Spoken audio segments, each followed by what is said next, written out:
been in Ames. Matt Campbell and Baylor coming up with Dave Aranda Saturday at 11 o'clock. Here are just a handful of clips from Matt Campbell on Baylor and his own team. What is it about this Baylor team? I mean, obviously they're really deep in the backfield, been really strong up front on both sides of the ball. How do they impress you in, I guess, those areas? I think they have a elite team speed across the board. I think when you look at this football team, it doesn't matter what the position is. What jumps off the film is elite speed. And I think when you talk about their secondary, they can run and strike and they're physical. You talk about their D-line, they're big, they're strong, but they can really run. Linebackers play sideline to sideline. Then you jump to the offensive side of the football. It's the same thing. You got elite speed at the skill receiver positions. You got elite speed at the running back position. And, their offensive linemen, yes, they're big, but they can really run. And I think everything's predicated and recruited to the ability to really run and have great speed and great tempo. So, I think that's really what jumps off. And then you talk special teams. They've already got a punt return for a touchdown. They've got an elite kick returner. So it really is about their speed, and what I think they've done such a great job is adding physicality to that speed across the board. Do you prepare any differently, because at least on paper this could be a very defensive game, do you prepare any differently if you're playing a team that's very defensive compared to a team that's, possibly very offensive? Yeah, I think every game, we've talked about this, Randy, forever, is just every game's got a certain flow. And sometimes you think you know what the flow of the game's going to be, and you try to, guess it the best way possible, and then you get in and you have to adapt. And so I think you're always preparing, all three phases of the game to kind of fit, number one, your personnel, and then number two, obviously what you're trying to face. So, I think, again, we've faced some really good defenses already this year and been in those games, and you're facing an outstanding football team across the board right now. Certainly all three phases, they're a great football team, and so you give them credit where it's due, and then get your guys ready to go play and try to put our guys in the best position to be successful. Why has this series with Baylor been as competitive and back and forth as it's been the last few years? Yeah, I would have to imagine, they've been a really good team, and I think that's the one thing that they are. They're not just a good this or that. They're a good football team, and, they're going to challenge you in all three phases. They're going to try to beat you in all three phases, and they can beat you in all three phases. And so, I think we try to be that same version and try to be the best we can be in all three phases and put ourselves in the best position to be successful. But really well-coached team, a team that's really disciplined and really gives themselves a chance to win every time they go out and play. You always talk about growth and how important that is to your program. I know there's a long way to go yet, but even in just these first three games, how would you kind of characterize the growth that you've seen with a team that obviously coming in had a little bit less experience than you've encountered in the past? Yeah, I think that's probably why the growth that I have seen has probably been astronomical in a lot of ways of what I've seen since even where we were at the end of spring practice to where we are today. And I think a lot of that is some of the inexperience. A lot of that is the youth. I think when you are young, the growth pattern probably has the ability to accelerate and probably go, with a lot more ebb and flow than when, you're an older team. And so I think this young team has really had the willingness and humility to grow. So I think you have to have that as well, and probably the right veteran leaderships to guide the growth pattern the way it's been able to grow so far. And again, I think all those things are going to be tested again this week. I think we'll have another measuring stick of how far have we grown and where are we really. But, again, I really like the humility and how this group has attacked growth so far. And they'll need to continue to do that, and we'll all need to continue to do that to continue to move forward. All right, that's Matt Campbell, Iowa State head coach. Sorry about the buzz. That's part of the feed we received from Iowa State as he discusses Baylor. 11 o'clock, just after 11 o'clock is the kick time. There's a couple of things, and Craig was, while the audio was being played, last year's team, to me, and Matt Campbell said this last year when Baylor played them, that might have been one of the fastest teams that he has ever seen, with Terrell Bernard and Jalen Petrie and Kalen Barnes and name others as well, J.T. Woods. They don't have that speed.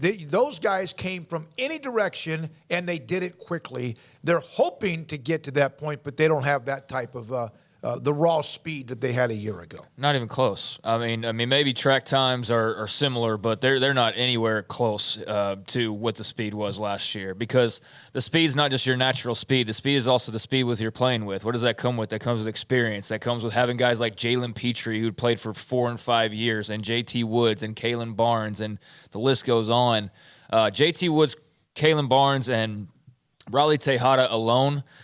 This team's nowhere close to that fast, not even close to that fast. So that'll be a pleasant surprise for them, is that Baylor, yeah, they still have some team speed, but I think you look out to Lubbock, and they're trying to go in that direction of just be so fast that nobody can affect you. And I think, others try to do that as well, and that's certainly what Matt Rule was doing for a while, and that's what Bryles did for forever, was they were just so much faster than most everybody they played, or who they weren't more talented than, they were as fast or faster than, and because of the offense they ran, they could just get a couple of turnovers. They were going to be able to play with pretty much anybody because they were so daggone fast, and their offense was so fast.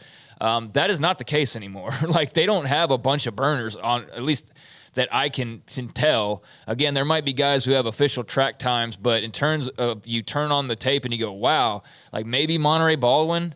And we've seen not a ton of him, like, at this point. Like, we really haven't. And outside of that, I don't know. I didn't even mention Tyquan Thornton on offense. Yeah. Like, I mean, This year's team, I would say the guys I'd want running, just circles around people would be Monterey and Squirrel. Squirrel's just Squirrel, naturally, yeah, Squirrel. are so fast. But, when they get in the open field, it's good night. But on defense, I have not seen that at all. I mean, I see guys that are bigger, stronger, type guys, but they're not like JT Woods.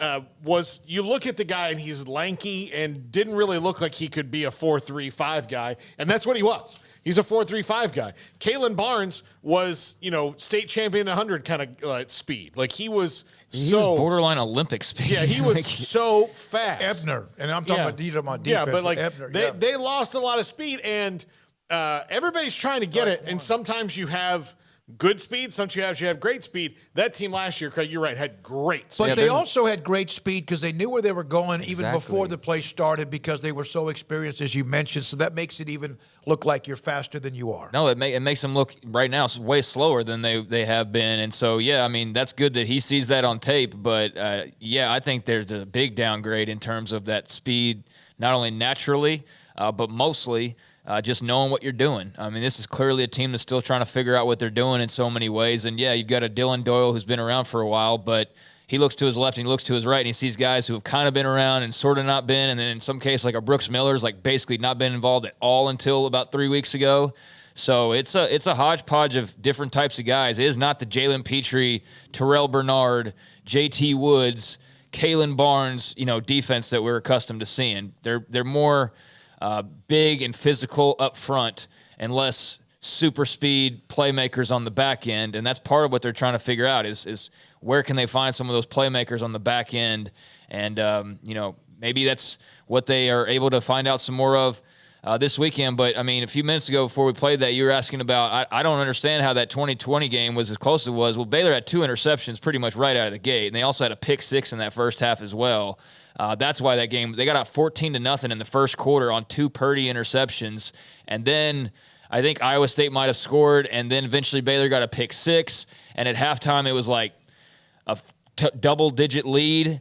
And then it was a different second half that was close fought. But that's why that game was the way that it was with that 2020 game, was that Baylor had, I think, 3 first-half interceptions, including a pick 6 and 2 in the first quarter. That's where that came from my recollection. Yeah, there was a play. It was 21-10 at halftime. But I think Iowa State put some points on the board right before the half ended.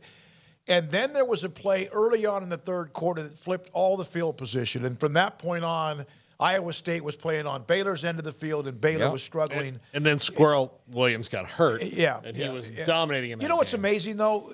Say that again. What did you say about Squirrel Williams? And then Squirrel Williams got hurt, and he was dominating in that game. He was making plays left and right. I know He had 8 carries for 28 yards. but he had. But it seemed like, but you're right. It seemed like He had like 70, 80 yards in that first half. If you want to say that, well, if Colt McCoy doesn't get hurt, then Texas beats Bama. And if Quinn Ewers doesn't get hurt, then Texas beats Bama. And whatever version of whatever team you want to use, that's just the one that comes to mind the most. Then it's very fair to say for Baylor fans that if Squirrel Williams doesn't get hurt, they probably win that game. And Iowa State fans might disagree, but that's all in the debate. He was finding yardage when nobody else could find yardage, and he was a different type of runner than anybody else on that team. And then he goes down, and just all the air went out of any tire that they had remaining at that point. He was the one to kind of like help stave off the full-on rush from Iowa State. He gave Charlie Brewer a chance to throw the football because they struggled most of the year to do that. He nearly threw for 300. And then, of course, he threw the deadly pick that ended the game. Iowa State ran for 200 that game. Baylor had 71 yards, but it seemed like Squirrel Williams had about 100 at halftime the way that thing was going. 38-31, Iowa State wins the game, 21-point third quarter. And I still, because Baylor was terrible in 2020 with that 2-7 team. All right, we have John Machota around the – That was